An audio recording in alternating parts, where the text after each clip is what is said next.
What is going on? Welcome to Aged and Barreled. Father's Day is just around the corner, and let's face it, dads can be pretty hard to shop for. Well, have you considered getting him a nice whiskey? Whiskey can make a fantastic gift, either as an ornate centerpiece bottle or one to be opened and enjoyed immediately. Some of the absolute best quality time I've shared was over a glass of scotch. So perhaps you've considered it, but you don't know your Rye from your Islay, or maybe there's just too many options and you don't know where to start. As someone who's tried literally hundreds of whiskeys, I'm here to help with 5 suggestions depending on the flavor profile that might suit them best. Within these suggestions will be 2 different recommendations, one at a more luxury price point and one at a more budget-friendly price point. Now, before I start with my specific whiskey recommendations, if he already has a favorite distillery such as Buffalo Trace, Macallan, or Deanston, start there. A solid bottle from the distillery's core range is your best bet. With that out of the way, let's start this off with my first recommendation, Islay whiskey.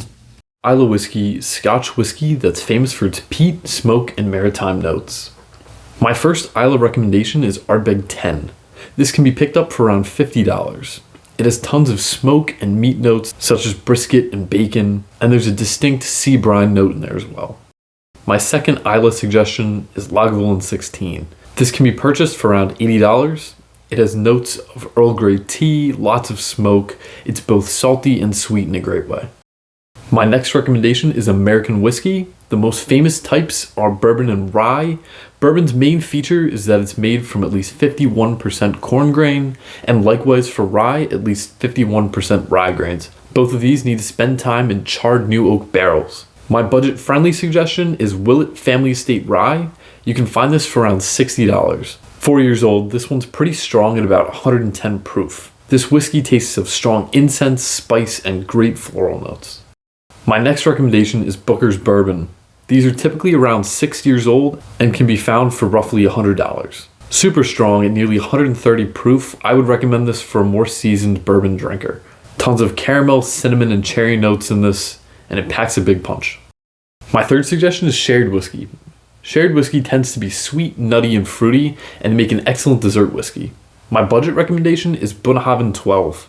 It can be picked up for around $50. This is one of the few Islay whiskeys that is unpeated. It's aged in a combo of ex-bourbon and sherry casks, so there's lots of mingling bourbon, spice, and sherry fruit notes, and a salty Islay character comes through as well.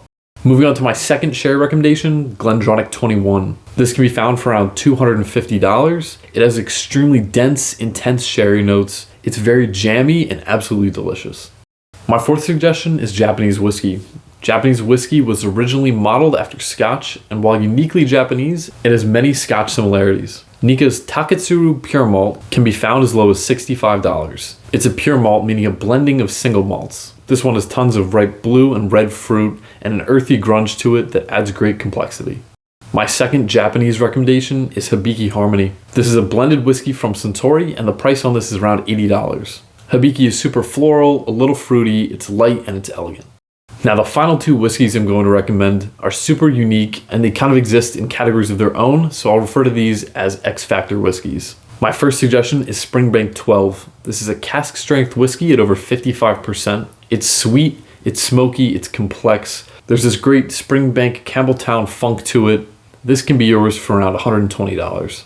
And my final recommendation is Glenmorangie Signa. This sells for around $200. It has incredible, dense, velvety chocolate espresso notes, very complex and dark. Definitely a one-of-a-kind whiskey and one I'd highly recommend. All right, those are my 11 whiskey recommendations. I hope this helped you narrow down your options. If you do end up picking one of these up, I hope your old man enjoys it. Happy Father's Day. Thank you so much for watching, and as always, cheers.